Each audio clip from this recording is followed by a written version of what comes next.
सभी माता बहनों को मेरा नमस्कार। आजीविका ज्ञान में एक बार फिर आप सभी का स्वागत है। आज मैं एक ऐसे टॉपिक पे बात करने वाली हूँ जिसके बारे में बहुत सारी माता बहनों एवं उनके घर वालों के मन में संशय रहता है कि स्वयं सहायता समूह में जो नौकरियाँ बहनों को मिलती है वो सरकारी होती है या संविदा या प्राइवेट होती है।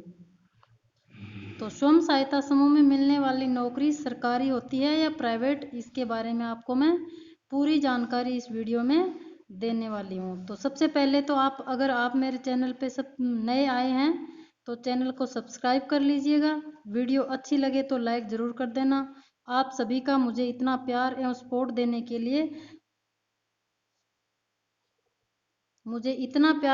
देने के लिए सभी का हार्दिक अभिनंदन। स्वयं सहायता समूह के बारे में सभी प्रकार की जानकारियां मैं वीडियो के माध्यम से आप सभी तक पहुंचाती रहती हूं। तो आप सब तरह की वीडियो आप मेरे चैनल पे जाकर देख सकते हैं। चलिए अब बात करते हैं समूह से जुड़ी नौकरियों के बारे में। तो इसमें बहुत से तरह की नौकरी निकलती है, जिनमें से कुछ के बारे में आपको मैं बता रही हूँ। मैं आपके समूह से लेकर स्टेट लेवल तक सभी पदों या पोस्ट के प्रकार यानी उनके बारे में बताती हूँ मोटा मोटी। तो आपको बता दें कि समूह में जो भी रोजगार मिलता है, नौकरी मिलती है, वो एनआरएलएम के अंतर्गत होती है। और जो राज्य में एनआरएलएम की तरह होता है उसको एसआरएलएम स्टेट रूरल लिवलीहुड यानी राज्य ग्रामीण आजीविका मिशन कहते हैं। एनआरएलएम का मतलब होता है नेशनल रूरल लिवलीहुड मिशन, यानी नेशनल यानी पूरे भारत का, पूरे नेशन का। एसआरएलएम मतलब स्टेट का, राज्यों का, यानी राज्य ग्रामीण आजीविका मिशन। इसके अंतर्गत ही नौकरियां समूह की होती है। समूह की नौकरियां सरकारी होती है या प्राइवेट, ये सबसे बड़ा प्रश्न है। कुछ व्यूअर्स ने मुझे पूछा है बहुत बार कि ये नौकरियां प्राइवेट होती है या सरकारी होती है। ये वीडियो आप लोगों के लिए बनाई है। आप सबको ये जानना भी बहुत ही ज़रूरी है कि इनकी नौकरियां कम सैलरी की क्यों होती है। कुछ नौकरियां ऐसी होती है जिनमें सैलरी होती ही नहीं है, सिर्फ कमीशन होता है। तो ऐसा क्यों? तो सबसे पहले तो आपको बता दूं, समूह जो होते हैं वो स्वयं सहायता समूह होते हैं। यानी आपको अपनी स्वयं यानी खुद की सहायता खुद ही करनी है। वो कैसे कर सकती हो? तो देखिए, मनुष्य की ऐसी प्रवृत्ति है कि उसको अगर कहीं से थोड़ा सा सहारा या मदद उसको कहीं न कहीं से मिलनी चाहिए। अगर ऐसा कहीं से भी हो जाता है तो व्यक्ति बड़े से बड़े काम को या ऊंचाई को छू लेता है। ये उसका स्वभाव ही होता है एवं अपने जीवन में कुछ न कुछ बड़ा कर लेता है, अपने जीवन को उज्जवल बना लेता है। इसी तरह से समूह की महिलाएं एक इस समय कर रही है और सभी अपने परिवार की एवं अपनी स्थिति को सुधारने के साथ साथ समाज में अपना नाम एवं पहचान बना रही है। आर्थिक स्थिति सुधरने के साथ साथ और भी उनके जीवन में बदलाव आ रहे हैं। स्वयं सहायता समूह में जुड़कर काम करने से सरकार का उद्देश्य है कि स्वयं सहायता समूह में उन गांव की गरीब एवं वंचित महिलाओं को जोड़ा जाए एवं उनकी हर संभव मदद करके आत्मनिर्भर यानी खुद की मदद करने वाली बनाया जाए। जो कम पढ़ी लिखी हैं तथा अनपढ़ भी, तो उनको कुछ न कुछ छोटा बड़ा व्यवसाय करवाकर स्वरोजगार से जोड़ें या उनको जोड़ा जाए।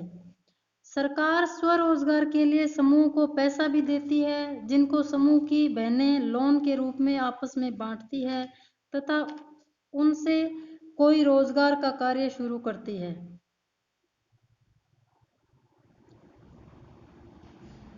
लेकिन अब सरकार अपना विस्तार बढ़ा रही है। वो रोजगार खुद से कर नहीं सकती तो उनको ट्रेनिंग दिलाकर विभिन्न प्रकार के उद्योग स्थापित करवा रही है।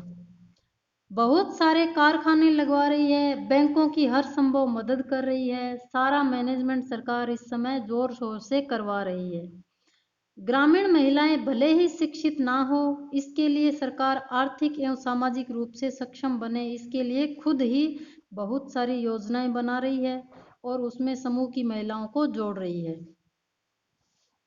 तो सबसे प्रमुख उद्देश्य तो समूह का यही है कि गांव में जो भी गरीब महिलाएं हैं वो समूह से जुड़े एवं कोई रोजगार पाकर खुद को संबल बनाएं एवं पुरुषों की तरह ही अपना वर्चस्व बनाएं एवं उनसे कंधे से कंधा मिलाकर चल सकें एवं मजबूत बने, सक्षम बने। इसलिए ये परियोजनाएं, ये सारे काम, ये नौकरियां सरकार देती है। समूह में विभिन्न प्रकार की नौकरियां मिलती है, ये भी हमें समूह से जुड़ने पर ही मिलती है। जब हम समूह से जुड़ती हैं, कुछ प्रमुख नौकरियों का मैं बता देती हूँ जो ज़्यादा इस समय सरकार द्वारा समूह में दी जा रही है। जैसे बैंक सखी, बीसी सखी, कृषि सखी, मनरेगा मेट, पशु सखी, समूह सखी, बुक कीपर, MBK यानी मास्टर बुक कीपर, राशन वितरण का कार्य, सामुदायिक शौचालय बनवाने का काम, ICRP, CRP, BRP, RPRP एवं और भी बहुत सारी नौकरियां, DGP सखी नौकरी यानी डिजिटल लेन देन करने वाली सखी। इस तरह की बहुत सारी छोटी छोटी नौकरियां हैं जो समूह के माध्यम से भारत सरकार बहनों को दे रही है। अगर इन सब को डिटेल में समझना हो तो मेरे चैनल पर कुछ वीडियो पड़े हैं, चैनल पर जाकर आप पहले उनको जाकर देख सकती हैं ताकि आपको आइडिया हो जाए ये क्या होती है, कैसे काम करती है, किसकी सैलरी कितनी मिलती है, इन सब के बारे में डिटेल में बताया हुआ है। तो आप मेरे चैनल पे जा सकते हैं और सारे वीडियोस उनके देख सकते हैं। यहाँ पर देख लीजिए, वित्तीय प्रबंधन दिया हुआ है, राज्यों का आवंटन,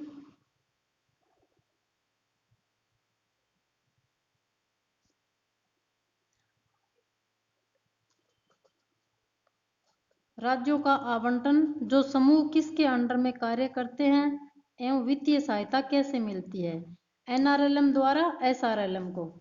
राज्यों को निधियों का आवंटन कैसे होता है ये इस चार्ट में दिखाया गया है, इसको मैं आपको डिटेल में समझाती हूँ।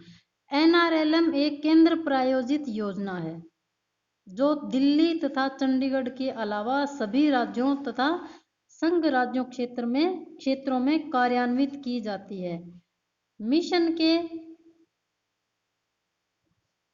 वित्त पोषण को इस आधार पर केंद्र तथा राज्यों संघ क्षेत्रों के बीच व्यय किया जाता है।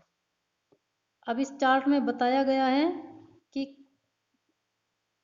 NRLM द्वारा कैसे कितना कितना पैसा दिया जाता है। राज्य, संघ राज्य क्षेत्र, केंद्रीय अंश, इसमें केंद्र का अंश कितना होता है और राज्य का अंश कितना होता है।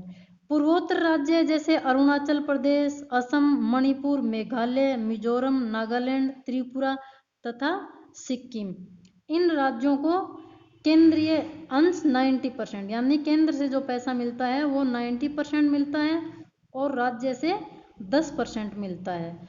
इनके अलावा अन्य सभी राज्यों को 75% यानी 75% पैसा केंद्र सरकार देती है और 25% पैसा राज्य सरकार देती है। संघ राज्य क्षेत्र जो है उनको पूरा का पूरा पैसा भारत सरकार ही देती है, उसमें कोई राज्य सरकारों का कोई हिस्सा नहीं होता। पूरा का पूरा पैसा संघ राज्य क्षेत्र में 100% पैसा भारत सरकार ही देती है।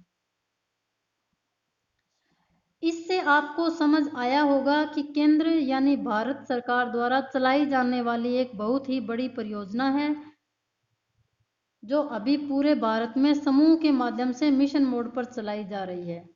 इनको NRLM ही पैसा देता है। जितने भी स्वयं सहायता समूह बने हुए हैं उसमें जितने भी फंड आते हैं, जैसे 15,000 रुपये रिलीफ फंड, 1,10,000 रुपये CIF का पैसा, CLF का पैसा, जितना भी पैसा है वो NRLM का से ही आता है। NRLM को कौन देता है? NRLM को ये पैसा कौन देता है? NRLM को केंद्र सरकार एवं राज्य सरकार देती है।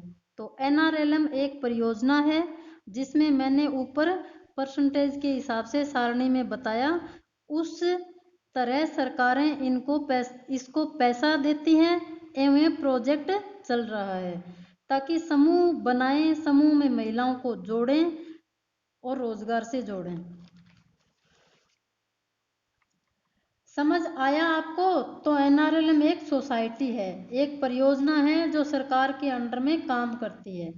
समूह में जो मिलने वाली नौकरी सरकारी नहीं होती है, लेकिन ये प्राइवेट भी नहीं होती है। फिर आप सोचेंगे कि ना तो ये सरकारी है और ना ही प्राइवेट है, फिर ये कैसी नौकरी है? यही जानने वाली बात है कि विश्व बैंक द्वारा भी इस परियोजना को पैसा मिलता है। सरकार इसको चला रही है, तो ना तो ये सरकारी है ना ही प्राइवेट है। यह एक सोसाइटी है, एक परियोजना है जो सरकार इसको विश्व बैंक की सहायता से चला रही है एवं समूह के रूप में चला रही है। भारत सरकार एवं राज्य सरकार मिलकर जब इस योजना को चला रही है तो प्राइवेट तो हो नहीं सकती, पूरी तरह से सरकारी नौकरी भी नहीं है कि इसमें सरकार अपना पैसा लगाती है, समूह में बांटा जाता है, महिलाओं को संबल बनाया जाता है, तो इसको प्राइवेट भी नहीं कह सकते और सरकारी भी नहीं है। तो फिर ये किस तरह की है? मैं किसी वीडियो में सुन रही थी, भारत के यशस्वी प्रधानमंत्री श्री नरेंद्र मोदी जी किसी प्रोग्राम में बोल रहे थे कि एक टाइम ऐसा आएगा, समूह की महिलाएं इतनी सशक्त बन जाएंगी कि सरकार भी छोटी लगने लगेगी। हर महिला का अपना एक मिनी बैंक होगा, उसके पास पर्याप्त पैसा होगा। तो सरकार द्वारा पैसा समूह में बांटा जाता है लोन के रूप में, रोजगार के लिए एवं ब्याज सहित वापस लिया जाता है। समूह की ये नौकरियां आउटसोर्स की होती है, वो विभागों से करार यानी एग्रीमेंट करके दीदियों को रखती है, लगाती है। ये नौकरियां पूर्ण रूप से स्थायी नहीं है, सरकार द्वारा ही दी जाती है, सरकार से ही जुड़ी होती है, इसलिए इन्हें अर्ध सरकारी कह सकते हैं। तो इन नौकरियों को हम अर्ध सरकारी ही कहेंगे, ना पूरी तरह से सरकारी है ना प्राइवेट है। अब आप सभी दीदियां माता बहनें पूछेंगी कि ये नौकरी हमें करनी चाहिए या नहीं करनी चाहिए? जी हाँ, बिल्कुल करनी चाहिए, क्योंकि ये सरकार की एक परियोजना है। परियोजना बहुत समय तक चलेगी, ये बंद होने वाली नहीं है। तो ये नौकरियां भी चलेंगी, ये भी बंद होने वाले नहीं है। जब सरकार की योजना चलेगी तो ये नौकरियां भी चलेंगी। सरकार की तरफ से अगर आपको कोई किसी भी तरह की नौकरी अगर मिलती है तो जरूर करनी चाहिए, विभिन्न योजनाओं का भी आपको लाभ मिलेगा। अगर आप बेरोजगार हैं तो आपको ये नौकरी जरूर जरूर करनी चाहिए।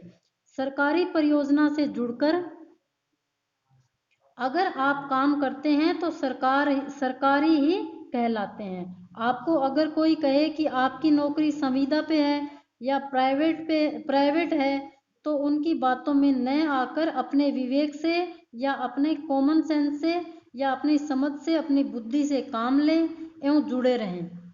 आपको इससे बहुत सारे फायदे होने वाले हैं, तो आप किसी की बातों में नहीं आए और अपनी नौकरी को करें। ये उन महिलाओं के लिए खासकर है जो गरीब हैं, रोजगारहीन है। सरकार गरीबी उन्मूलन के तहत ये ग्रामीण एवं शहरी अति गरीब महिलाओं को संबल बनाने के लिए ये कार्य कर रही है। आशा करती हूँ मैंने बहुत अच्छे से समझाने की कोशिश की है, आप सबको बहुत अच्छे से समझ आ गया होगा। किसी दूसरी जानकारी के साथ फिर मिलते हैं। वीडियो पसंद आई हो तो लाइक ज़रूर कर दीजिएगा। आप सभी का बहुत बहुत धन्यवाद। भारत माता की जय।